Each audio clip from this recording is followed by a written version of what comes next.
Were there any other anecdotes about the individual cast members on Gilligan's Island you wanted to share? Yeah, I think isn't something running in there? I think that's probably the camera. Oh, I hear that. Okay.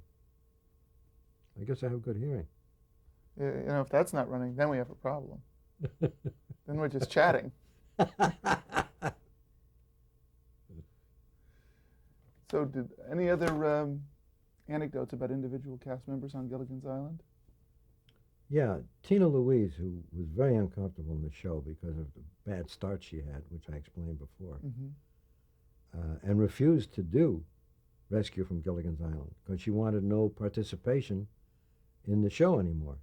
She felt that it had hindered her career as a dramatic actress. And she refused, she even refused to do voiceover for the animated uh, segments. Really?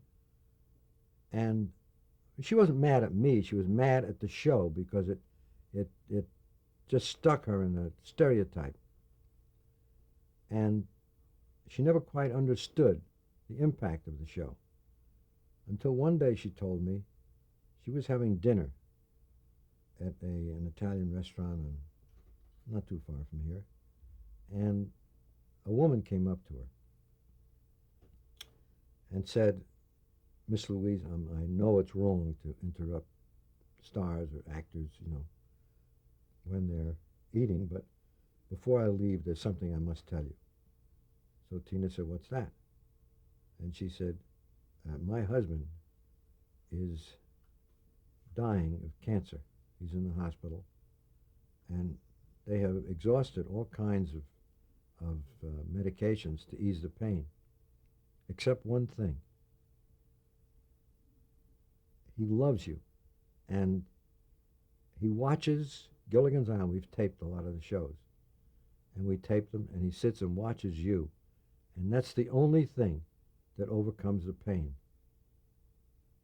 And she said, "If you could sign something and I could take it to him, I'm sure that that would have a great meaning." She told me that story. And I think it gave her a little insight into the impact that just performers can make.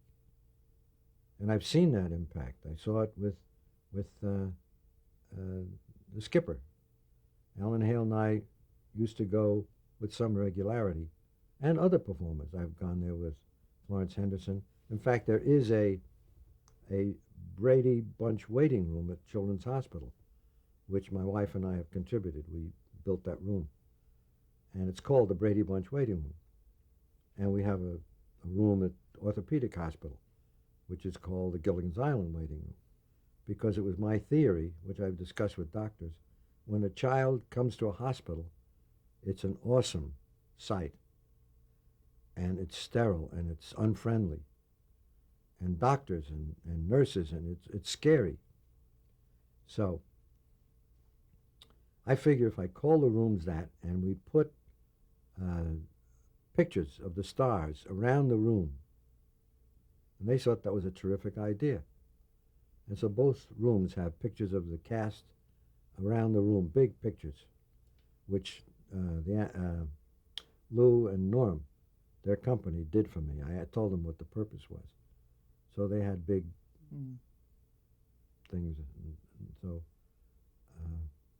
anyway, that was a way that Tina Louise learned what stars can do for just an average person who's in pain.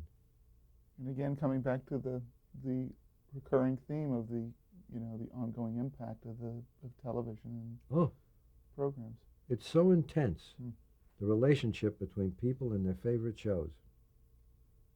It's really, you're a member of that family for an hour or a half hour every week.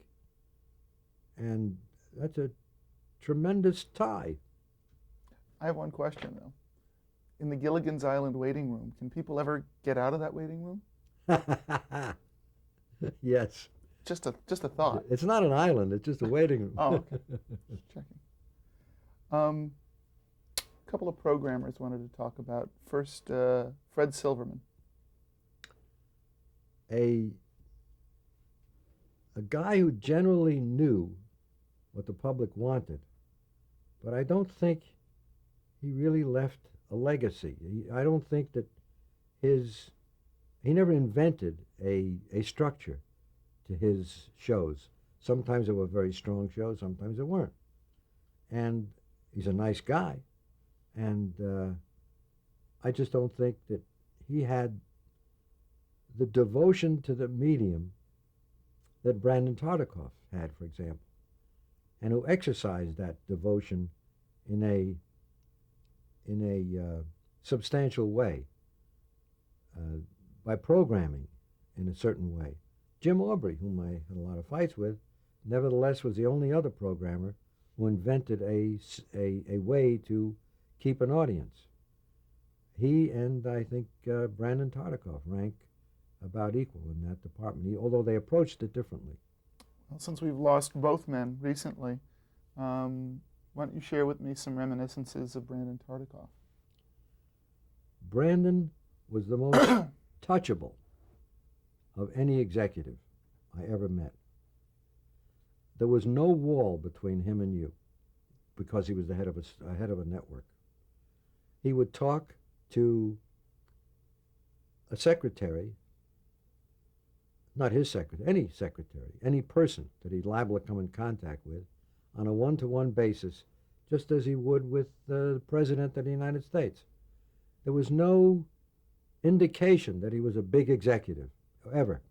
And he was the biggest until very recently. And he was the only sociable one, touchable. And I didn't have that much to do with him, but you always had the feeling that he was paying attention to what you said. That was a joke. Sorry. Oh, sorry. I want to touch on a few people that maybe come a little bit closer to home. Start with your brother Al. My brother Al was a terrific guy who, because he was so terrific and warm-hearted and open, was taken advantage of by a lot of other people. And that's sad. I used to tell him about that. He didn't care. He didn't care. And he was genuine. He was a wonderful person. And aside from that, he got me involved in this business, which has been very kind to me. And we worked together a lot on different ideas. And he was a great brother. Your son Lloyd. Terrific. I was going to say young. He's not that young anymore. Nobody is, even me. But he's terrific. He's a very good writer. He's a very good producer. And he has directed. He directed an episode of The Brady Bunch when he was there. He produced it the last year and did a very good job. And he just finished his own picture that he just wrote and directed and produced. And he's very talented, and I think he's going to go far. I hope we get this project off the ground because we're going to co-produce it, this Gilligan's Island feature. I hope so. One last person, and I'd like you to take some time and any anecdotes, please feel free to expand as much as you want. But I'd like you to talk a little bit about your wife, Mildred. Well, we're married now. It's going to be 56 years. It was 55 years this past year. And that's the smartest thing I ever did in my life, was to marry her. Among other things, it's hard to, I could talk about her for a half hour. I feel a tear in my eye. We have a very close relationship. Intensely close, because when you're a writer, you're very often at home. So I pity any writer who's not getting along with his wife, because that's a terrible situation. Also, she's my biggest fan. And I can talk with her about anything. But I'll tell you this story, which is my favorite story about her. During the first year of Gilligan's Island, we were on Saturdays at 8:30. And on a Thursday night that first year, the phone rang, and it was a rating service. Not Nielsen, they don't call. Begins with an A. Arbitron? Arbitron rating service. So Mildred picks up the phone, and I hear the following conversation. She later filled me in what the other lady was saying. The lady said, "Are you watching, can I ask you if you're watching television right now?" And Mildred said, "Not, are you watching television right now?" She said, "Do you watch television?" Mildred said, "Yes, I do." And she said, oh, yeah, she did say, "What are you watching right now?" Mildred said, "Gilligan's Island." This lady with Arbitron said, "This is Thursday. Gilligan's Island doesn't come on until Saturday." And Mildred said, "I wait."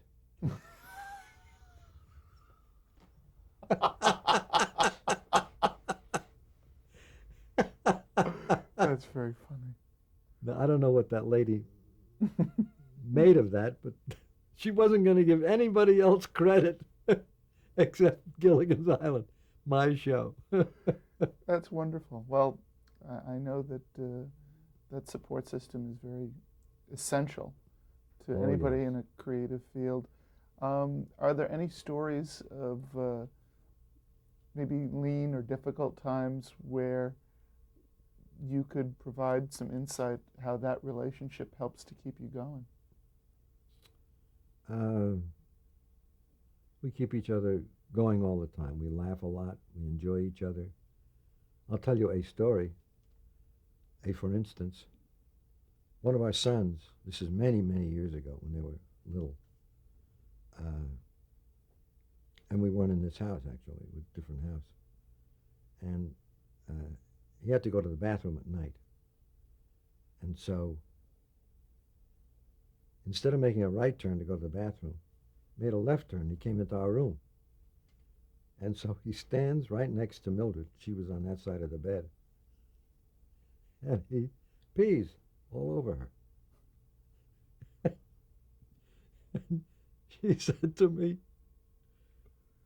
because she knows you're not allowed to frighten a child in that state, because he doesn't know what he's doing.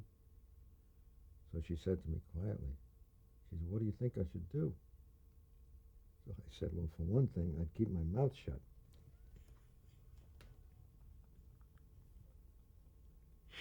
I don't think we can close with anything better than that. Mr. Schwartz, thank you for your time. This has been wonderful.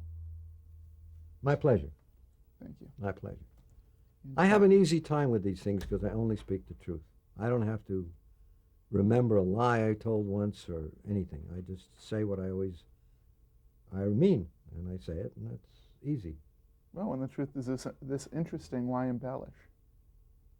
Yeah, or anyway, I think it's immoral to tell lies. So, and if it's easier to tell the truth, then you don't have to remember what you said, because you say it again. Well, I'm glad we have all of this. Are we rolling, or we can cut?